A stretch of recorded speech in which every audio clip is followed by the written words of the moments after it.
Picture this. Visa, the global payments giant, the suit-wearing, boardroom-conquering elder of the financial world, is slowly, very slowly, wandering over to the crypto dance floor, not running, not leaping, just kind of gliding, like someone nervously trying to join a conga line they don't fully trust.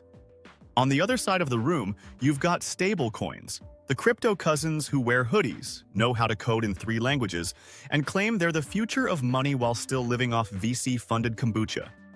Individually, these two worlds couldn't be more different. One's a polished legacy institution that built the rails of global commerce. The other is an internet-native upstart that's basically like, hey, what if dollars are digitized and spicy? And yet, somehow, they're drifting toward each other. Not a romance, not a partnership, more like an arranged marriage neither family is fully sure about. This is where our story begins. Visa is a payments empire. They've been processing transactions since before the internet could even load a medium-sized JPEG. Their entire personality is reliability, security, and the vibe of a corporate retreat featuring beige catering.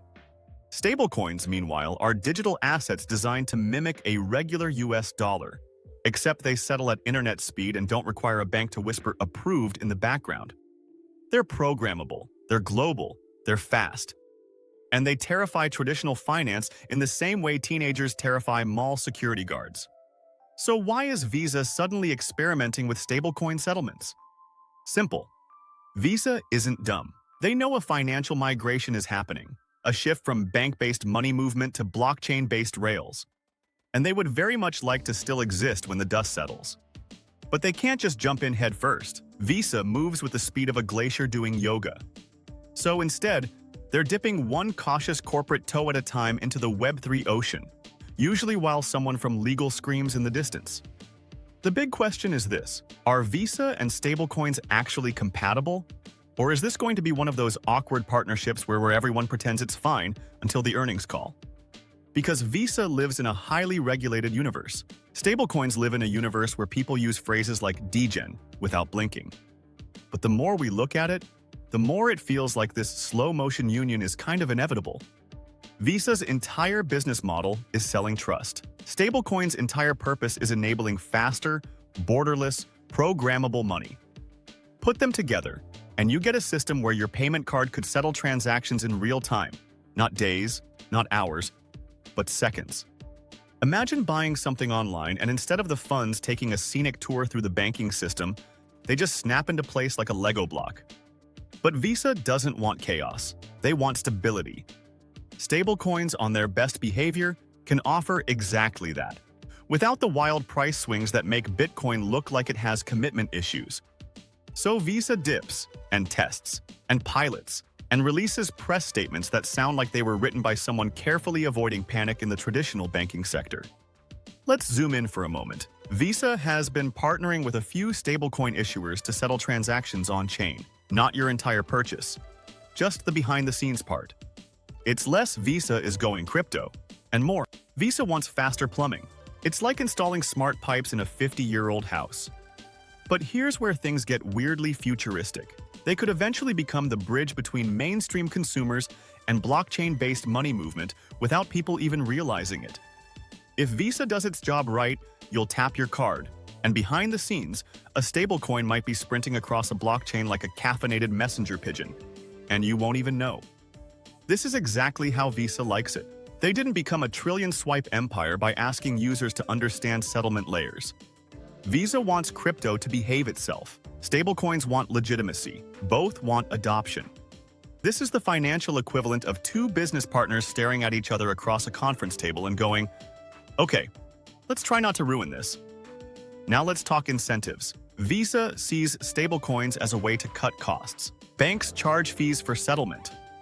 Blockchain networks? They charge fractions of a penny per transaction, sometimes more if a network is clogged, but still nowhere near traditional rails. Visa loves efficient systems. It loves cost reduction. It loves revenue streams that don't require them to build entirely new infrastructure. Stablecoins provide all three. Meanwhile, stablecoins need distribution. They need trust. They need someone who can convince the average person that $1 on a blockchain is just as real as $1 in a bank account. Enter Visa, the global credibility machine.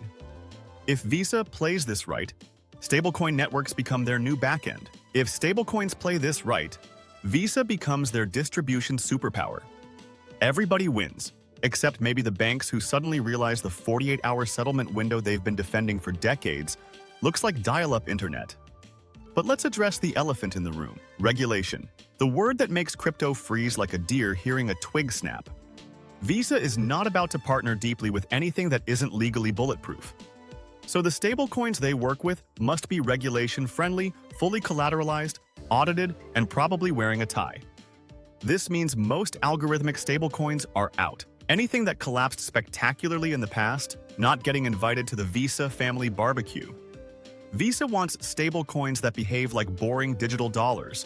No drama, no surprises, no headlines about DK pegging at 3 a.m. because someone fat-fingered a liquidity pool. This is why the relationship is slow motion. Visa is basically doing due diligence at the speed of tectonic plates. But honestly, that's good. Stablecoins move fast. Crypto culture is built on shipping things quickly and breaking at least 3 times along the way. Visa doesn't do breaking, it does stable. Ironically, stablecoins want that exact vibe. The marriage has potential, if both sides can withstand the awkward family dinners. Let's imagine the future for a moment. Fast forward 5 years. You're traveling abroad. You tap your card to pay for something. It settles instantly using a stablecoin on a blockchain. You don't get hit with a foreign transaction fee. You don't wait for a bank to approve the bridge between currencies. You don't refresh your banking app 12 times like a finance gremlin. Money just moves. Stable, cheap, programmable, global by default. Visa handles the user experience. Stablecoins handle the rails. Consumers handle literally nothing because they don't care. They just want their payment to work fast and not ruin their day. This could become the norm before we even realize it.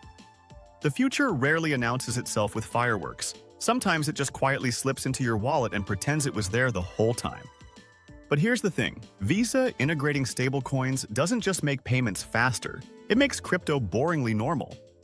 And that's the secret. Crypto doesn't win by being flashy. It wins when people use it without noticing.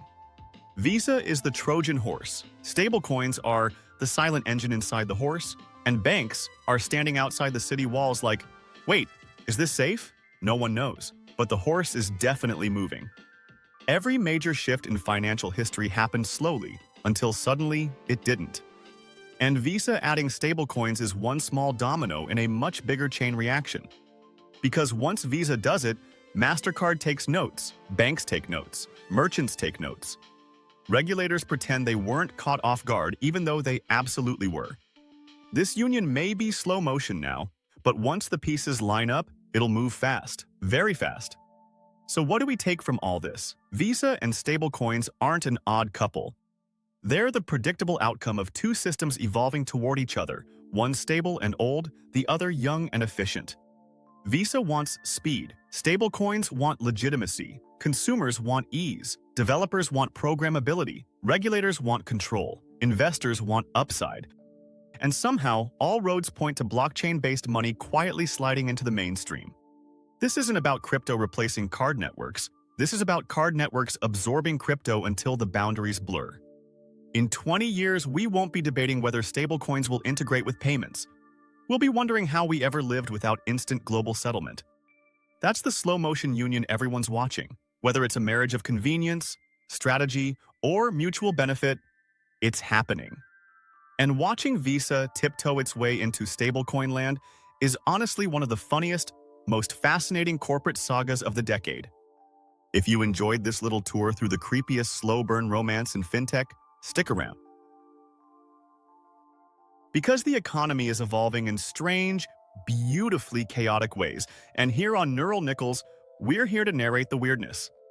Until next time, may your fees be low, your transactions be instant, and your financial unions be at least slightly less awkward than this one.